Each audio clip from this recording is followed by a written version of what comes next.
Imagine this. You are at a party. Everyone's laughing, having a good time.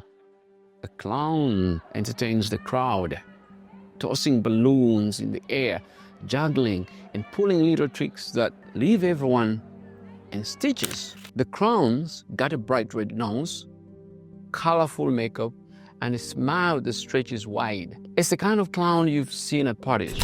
The one who is there to make kids giggle and adults sigh in relief that the little ones are having fun. The clowning was relaxation for me. I enjoyed entertaining kids. I've always told people when I got into clown makeup, I regressed into childhood. It was fun being a clown because you could be yourself or just let yourself go and act a fool. But what if I told you that this clown, with his exaggerated grin and painted face, wasn't there to make you laugh at all? What if this clown was hiding something much darker underneath? Let's talk about a man you might never suspect of being anything other than your everyday fun guy. He had a business, a respected position in his community, and seemed to be your average, upstanding citizen. On the outside, he was everything people thought they knew. Friendly, charming, involved in local politics, a great guy to have at a fundraiser. He even made sure to entertain the kids, dressed as a clown. Who wouldn't fall in love with a clown, guys?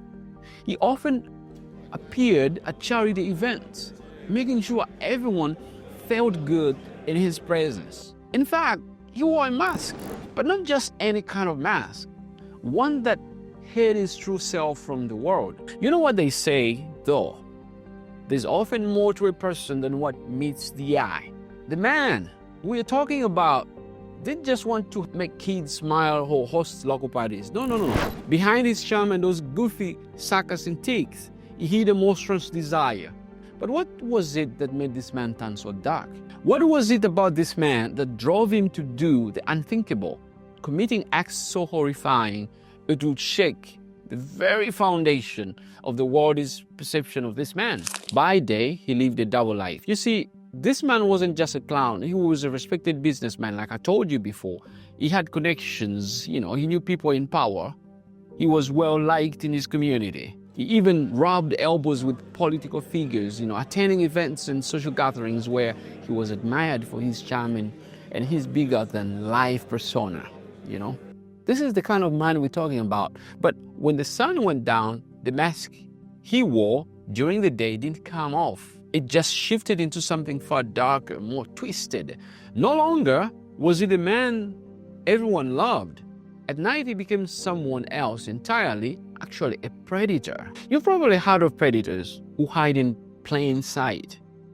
But this man took it to another different level.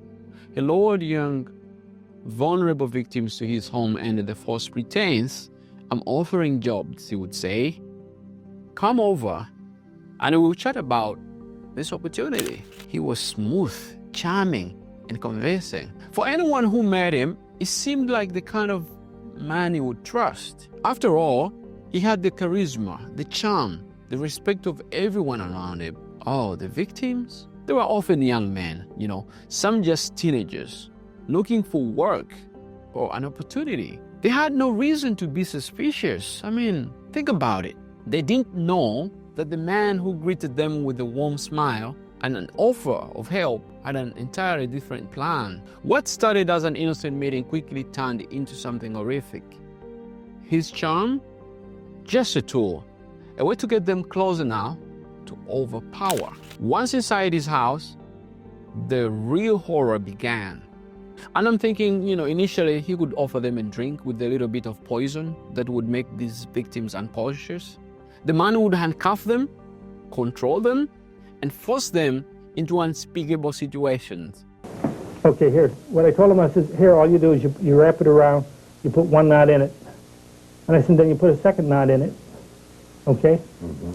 I said, then you take a stick and stick it in here, and you just turn this. And I said, it causes a tourniquet.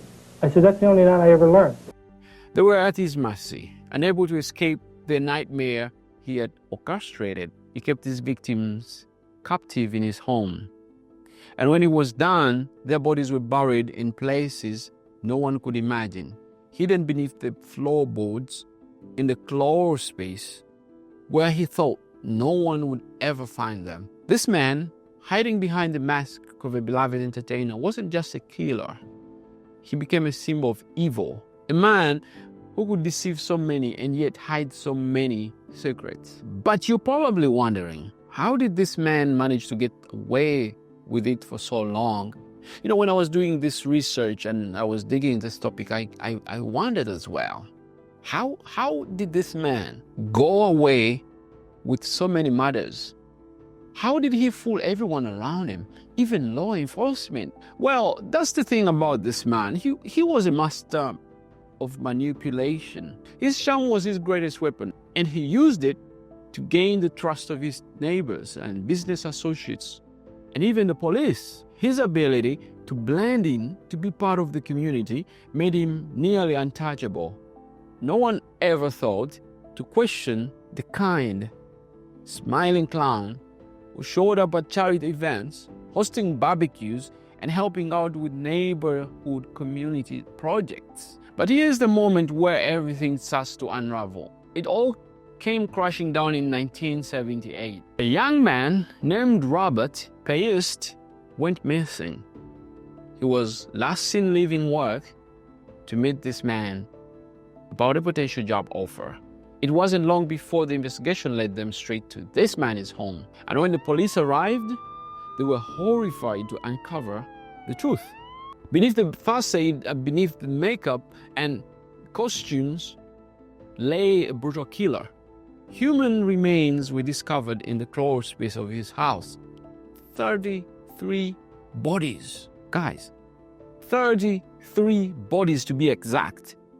The same thing with the victims. I've looked at all of, I don't know if you notice here, we got pictures of every one of the victims here. And believe it or not, for the last 12 years, I've studied these photos of the victims, names and faces.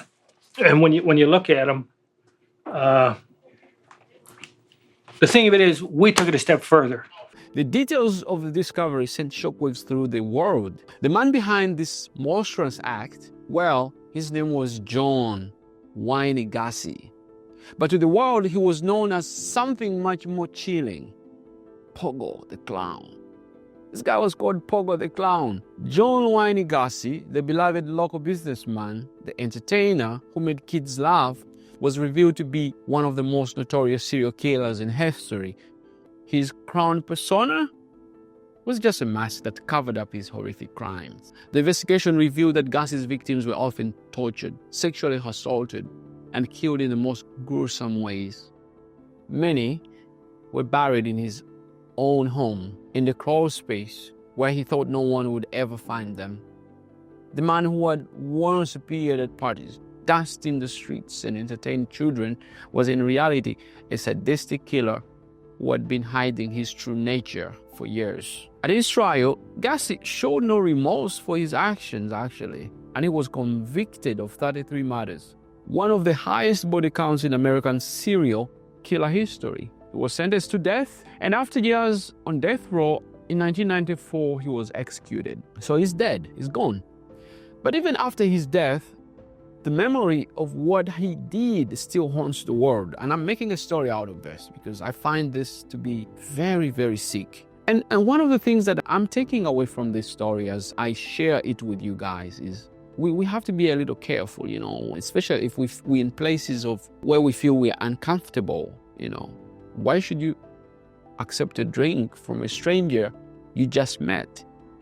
So I think also, whenever you go to places, unknown places, you want to let somebody know about it, you know. And obviously, if you trust in God, I think, you know, you need to always seek for God's protection in everything we do. But let me know, what do you think now that you've had this story? Could someone so evil really hide behind such innocent masks? Could someone be so charming, so manipulative that they could deceive an entire community into thinking they were harmless? What do you think, guys? I mean, if you was a victim, what would you do? Because there are many questions and answers.